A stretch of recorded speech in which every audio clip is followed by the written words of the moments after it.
Dios los bendiga, hermanas y hermanos, aquí con otro vídeo de orientación para nuestra cuarta semana de estudio en este curso sobre el Evangelio de Mateo. Eh, Estoy pues con expectativas cada vez más grandes porque estoy viendo que el aprendizaje que se refleja en las conversaciones en internet, en los foros y tal, es rico. Así que espero que compartan mis expectativas y que juntos y juntas podamos cumplir con ellas y desarrollar un aprendizaje digno de este evangelio tan importante. Bueno, de cara a los tres capítulos de Mateo que vamos a estar estudiando juntos en esta cuarta semana de trabajo, quiero señalar unas cuantas cosas para fomentar un estudio bueno de este tramo de la narración de Mateo. Para empezar, una cuestión de logística. Solo recordarles que hay unas fechas y horas límite para la entrega de sus aportes. Es el sábado para las 5 de la tarde. Para esa hora y ese día hay que haber realizado todo el trabajo eh, puesto para esa semana.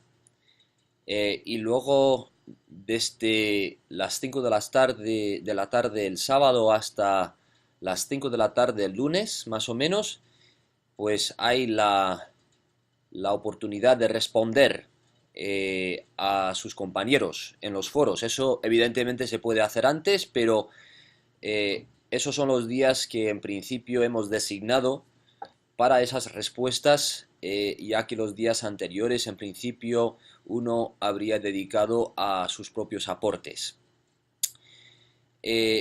Estos límites de hora, de día, son importantes no solamente por la cuestión de la nota, evidentemente, sino también por la calidad de la conversación y las oportunidades adecuadas para el diálogo. O sea que si uno no entrega su trabajo a tiempo, los demás compañeros de la clase no tienen la oportunidad de digerir lo que ha aportado y de poder pues tomarlo en cuenta en su propio aprendizaje, de poder responder a esos aportes y demás. Así que les ruego aquí de entrada aquí en esta cuarta semana de trabajo que por favor respeten las fechas y horas que hemos puesto como límites para la entrega de trabajo. Segunda cuestión, eh, es este tema más amplio que estamos todos, creo que, estudiando en este curso, cómo entender a algunos de los personajes o las figuras tan importantes en el drama de este Evangelio. Entre ellos, los escribas y los fariseos. Más adelante veremos que hay en juego también herodianos, saduceos. Los saduceos ya han entrado en capítulo 3, pero no hemos hablado mucho todavía de ellos. Eh, me da mucho gusto, la verdad, ver cómo ustedes están pudiendo identificarse quizás un poco más con estos personajes, no verlos solamente como enemigos de Jesús, sino como figuras, autoridades comprometidas con la integridad de sus comunidades, pero precisamente por ese compromiso vulnerables a cierta corrupción, hasta hipocresía, y que Jesús está haciendo frente precisamente a esa hipocresía muchas veces, o incluso simplemente una justicia que no es suficiente, como vimos en el Sermón del Monte. Bueno, al hilo de todo esto, de estas figuras, que para nosotros yo creo que son difíciles de entender pues no tenemos exactamente los esquemas en los que meter estos personajes. Y está bien, ¿no?, que hayamos visto quizás que el esquema adecuado para los fariseos y escribas no es el demonio, que estos son seres humanos, personas pues respetadas en la mayoría de los casos por el pueblo, etcétera. Eso está bien, pero para poder entender estas figuras, muchos de nosotros estamos echando mano, que es muy entendible, a la categoría de la religión o de lo religioso. O sea que hablamos de estas figuras como las autoridades religiosas. Eh, y simplemente les quiero llamar la atención al hecho de que ese término no aparece en la narración de Mateo. Ese es un término, una categoría que se ha desarrollado en nuestra época como para poder distinguir ciertos oficios, ciertos poderes de otros en lo que es un tejido social complejo. Eh, pero hay muchas formas en que la categoría de religión puede traicionarnos un poco a la hora de interpretar el Evangelio de Mateo, porque la autoridad, la influencia de estas figuras, fariseos y escribas, más adelante incluso más con el tema de los saduceos, los herodianos, la influencia de estas figuras no es una influencia que se puede limitar a lo que nosotros intuimos como la religión. Es decir, que las instituciones que estas figuras manejan son también instituciones políticas, tienen una influencia social inmensa. Habría que también señalar su poder económico. Es decir, no sé si vamos a poder entender el drama que se presenta en el conflicto entre Jesús y las autoridades de su pueblo en su época si limitamos el alcance de estas autoridades a una esfera que nosotros hemos imaginado como la religión. Así que ese término, líderes religiosos y tal, me imagino que seguirá, ¿no?, en nuestra mente. No les digo que dejen de hablar así del todo, simplemente les quiero invitar a pensar en otras posibilidades, imaginarse la posibilidad de esas autoridades en otro tipo de rango y no solamente en lo religioso, incluso no primordialmente en lo que nosotros entenderíamos como lo religioso. Eh, Verán, ¿no?, que en mis propias exposiciones, en mis interpretaciones, procuro evitar ese término porque quiero permitir que la influencia multiforme de estas figuras se pueda apreciar en su papel en el drama del Evangelio y sobre todo en sus conflictos con Jesús y sus apóstoles. Otra cuestión quizás relacionada es el tema de cómo presentamos a Jesús. Yo les hice la pregunta para el estudio del Sermón del Monte: ¿quién es el yo que pronuncia el discurso que nosotros hemos llamado el Sermón del Monte? Y muchos de ustedes han contestado simplemente Jesús. Eso me parece muy obvio, ni siquiera haría falta decirlo. Yo estaba preguntando por cómo es la persona que se ha presentado de cierta manera hasta este punto en la narración. ¿Por qué es importante esto? Porque es importante reconocer que la persona de Jesús se está desenvolviendo en el Evangelio de Mateo. El drama del Evangelio en gran manera depende de la revelación paulatina de esta figura. Nosotros entramos, ¿no?, en la narración como lectores ya con muchas convicciones sobre quién es esta figura. Y esas convicciones están bien, no les digo que las apaguen, ¿no? Pero es importante hacer el esfuerzo de respetar lo que es la tensión del relato. Permitir que el personaje de Jesús se dé a conocer paso a paso. y no saltarnos a una especie de conclusión cuando estamos en una etapa intermedia de lo que es el panorama de la narración. Por ejemplo, hasta este momento no hay ninguna figura que se haya dirigido a Jesús como el Mesías. Sus apóstoles, que ni siquiera han sido llamados apóstoles todavía, sus discípulos a estas alturas, no sabemos exactamente cómo entienden a Jesús. La multitud tampoco. Las figuras hasta este momento que han sido lo más explícitas, digamos, a la hora de identificar a Jesús, han sido la voz del Padre eh, y algo Juan el Bautista y sobre todo los demonios. Fíjense. Y vamos a ver cómo este tema de los demonios, Satanás entra cada vez más en la narración, en los capítulos que tenemos que estudiar en, en este tramo. Así que va a ser eh, una especie de actividad demoníaca en el Evangelio de Mateo, divulgar cierta forma de entender a Jesús y vamos a ver que Jesús responde a eso de una manera igual sorprendente para nosotros. En fin, a lo que voy es que aunque yo incluso muchas veces presento un tramo de la narración como, por ejemplo, el poder del Mesías, así titulado el tramo del capítulo 8 y capítulo 9, eso no debería quitar la importancia de la índole incompleta de la revelación de Jesús a estas alturas del Evangelio.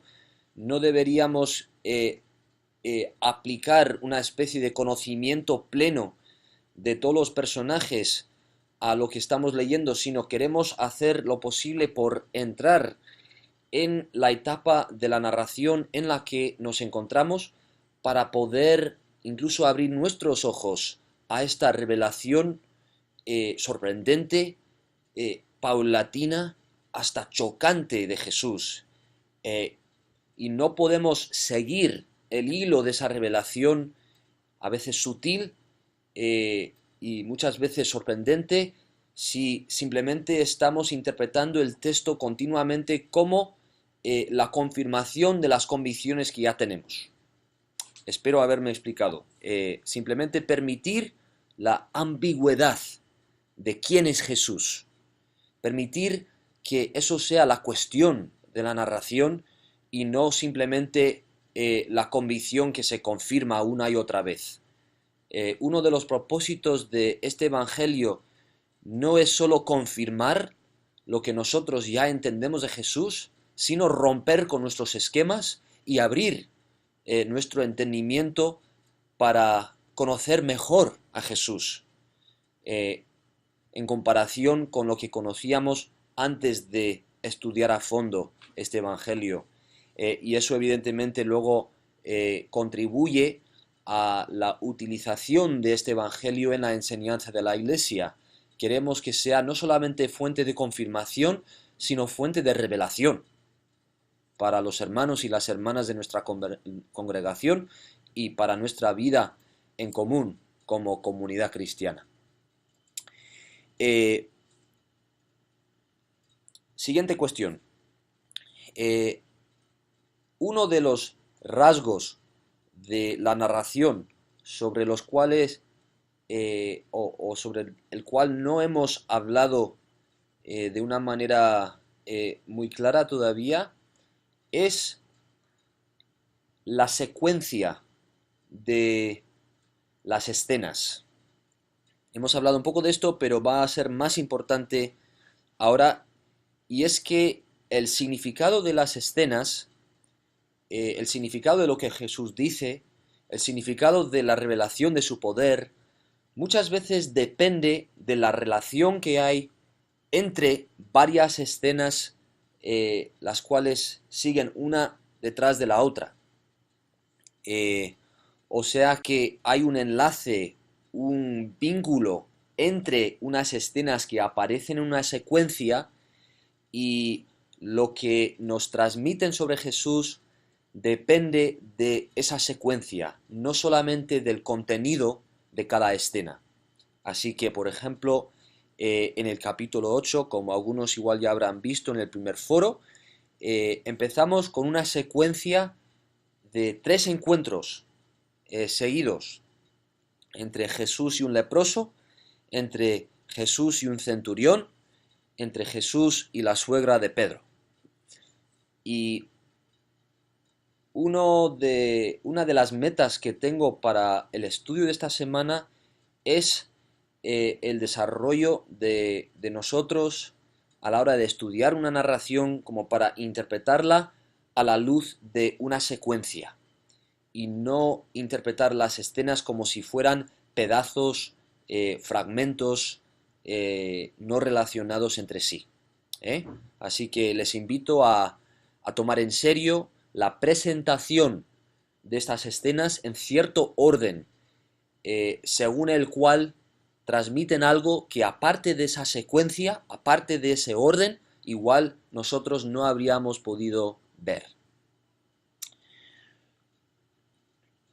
Otro detallito es que vamos a ver en este tramo de la narración, capítulos 8 y 9, que la narración, digamos que introduce pistas a mi modo de interpretarlo, que tienen que guiarnos para lo que es la interpretación del relato. ¿A qué me refiero? Pues ya hemos hablado, por ejemplo, de las citas bíblicas.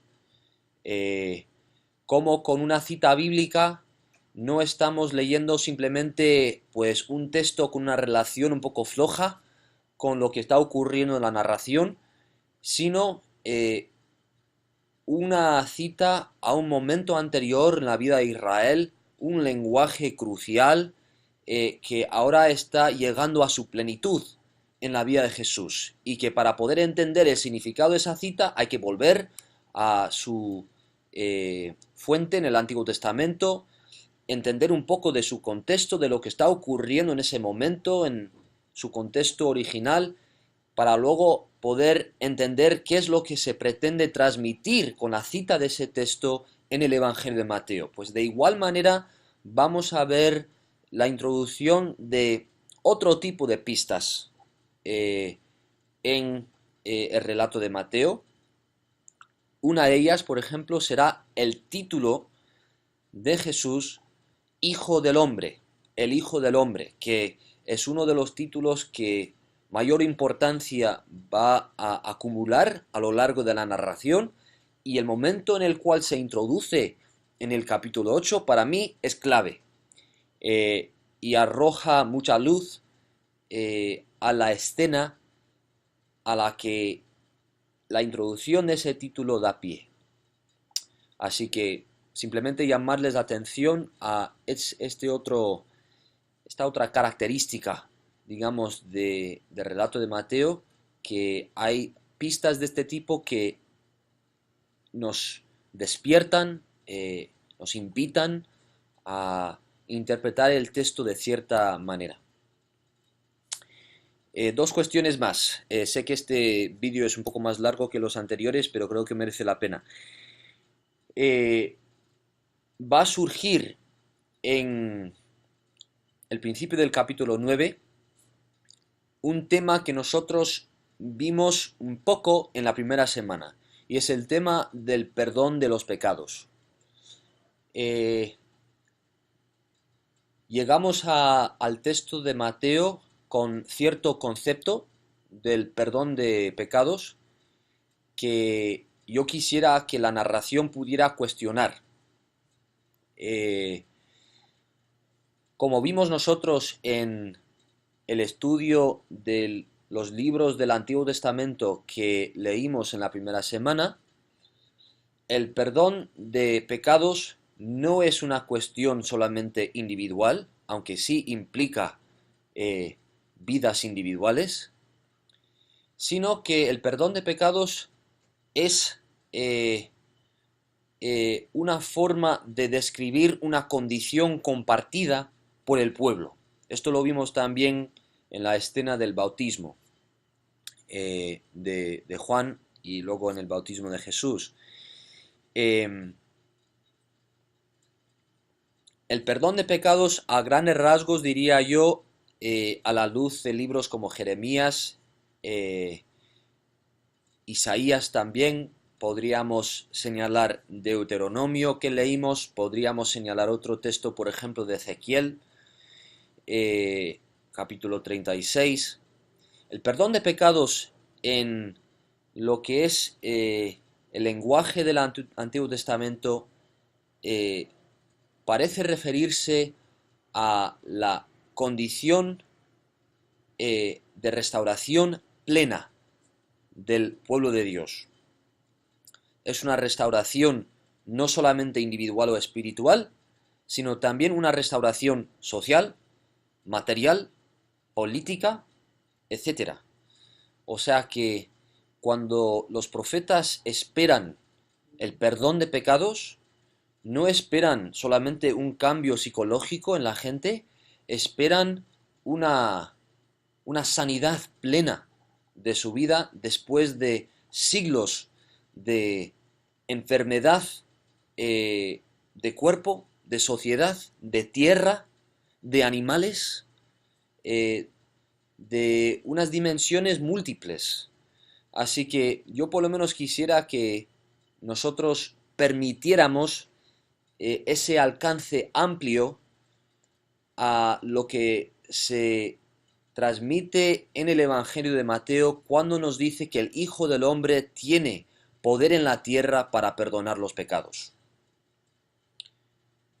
No estamos hablando solamente de la condición del alma delante de Dios, no estamos hablando solamente del futuro de la persona más allá de la muerte, estamos hablando de las condiciones materiales también del pueblo. Y cuando Jesús demuestra tener poder para transmitir restauración de esas dimensiones, pues estamos viendo algo increíble. Y eso mismo es lo que la multitud empieza a apreciar.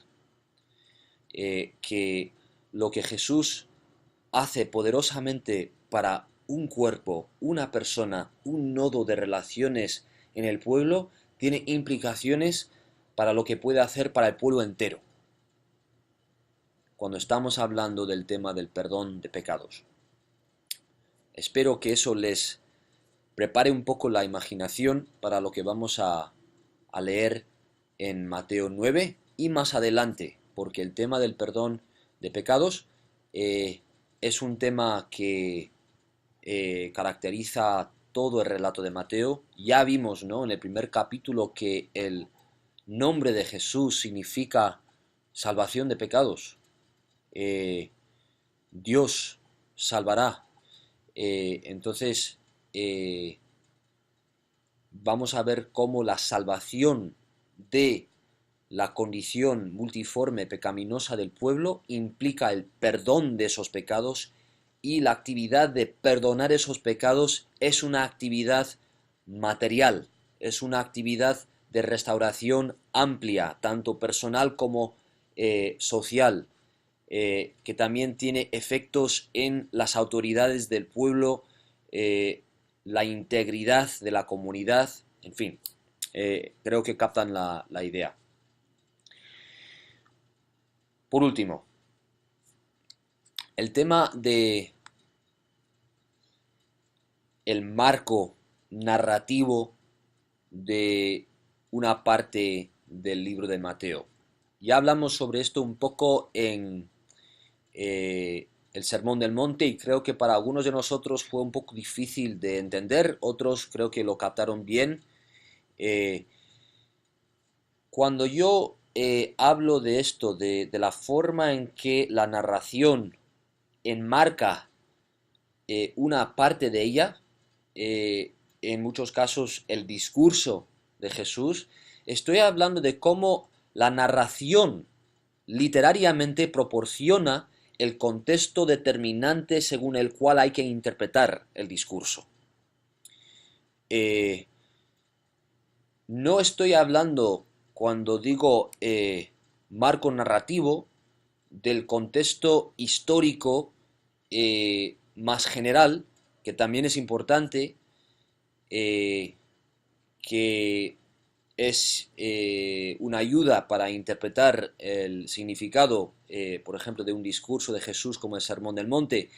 Estoy hablando de cómo el relato ha preparado el terreno para ese discurso y cómo hemos de interpretar ese discurso a la luz de lo que la narración ha proporcionado. En cuanto al Sermón del Monte, me refería a cómo la escena del sermón, su significado, su mensaje, su poder, eh, ha sido preparada por todo el drama anterior del Evangelio hasta ese punto, desde la genealogía, el nacimiento de Jesús, la oposición violenta del rey Herodes, la huida a Egipto, el bautismo de Jesús años después por Juan en el Jordán, la gran congregación de gente, la tentación de Jesús después de que ha sido ungido como el rey con el Espíritu de Dios, luego la forma en que llega a establecer su sede en Capernaum y empieza a traer a él eh, muchísima gente de muchas partes. Juan ha sido detenido. Jesús ahora ha asumido un poco la carga de proclamar el mensaje de Juan, que fue el reino de los cielos se ha acercado, y es en ese contexto, después de haber llamado a sus primeros discípulos, que Jesús pronuncia este discurso. En fin, espero que capten aquí la importancia de situar el discurso en lo que es el despliegue, el desarrollo de la narración. Y no saltarnos todo eso como si pudiéramos entender bien las palabras de Jesús como enseñanza que hubiera pronunciado en cualquier momento. O simplemente dentro de un marco histórico muy amplio de varias tensiones y tal. Tenemos que prestar atención a lo que es las características concretas, dramáticas, que la narración ha atribuido al momento en el que un discurso de Jesús, una obra de Jesús se presenta.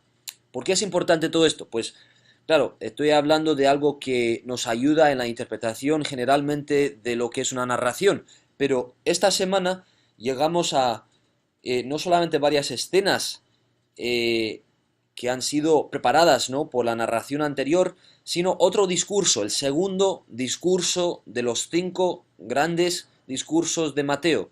Y una vez más, igual que vimos con el Sermón del Monte, este discurso eh, pues ocurre en un momento concreto e importante de cierto drama en lo que es el relato de Mateo.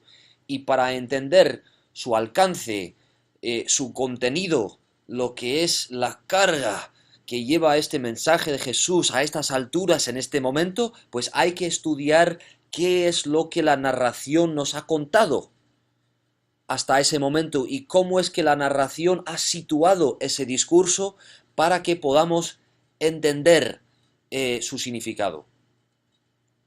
Ya decirles de entrada que la forma en que la oposición a Jesús toma forma justo antes de este discurso del capítulo 10 es importantísimo. O sea, este discurso no tiene el significado que tiene aparte de la oposición tan definida que ha ocurrido en las escenas justo anteriores.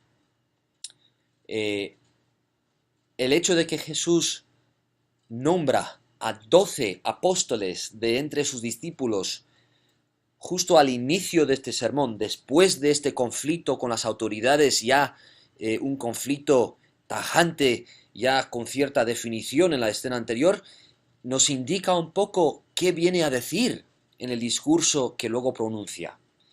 Y no vamos a entender lo que Jesús está enseñando en ese discurso, lo que les está diciendo a sus apóstoles, si no tomamos tiempo para situar el discurso en la estructura, en el desarrollo de la narración de Mateo. Así que esto es una forma de intentar tomar en serio el contexto, sobre todo literario, de un pasaje en concreto, que en este caso es el discurso que creo que he llamado discurso de misión mesiánica en la tierra de Israel. Bueno, como digo, un vídeo un poco más largo que los anteriores, pero espero que les sirva, que prepare un poco el estudio esta semana, que Dios los bendiga ricamente una vez más, gracias por su esfuerzo y yo estaré ahí en los foros leyendo, escuchando sus voces en la medida posible y respondiendo más que yo pueda. Hermanas y hermanos, que el Espíritu de Dios les ilumine a la hora de masticar y digerir su palabra en esta semana que es el pan de nuestra vida. Amén.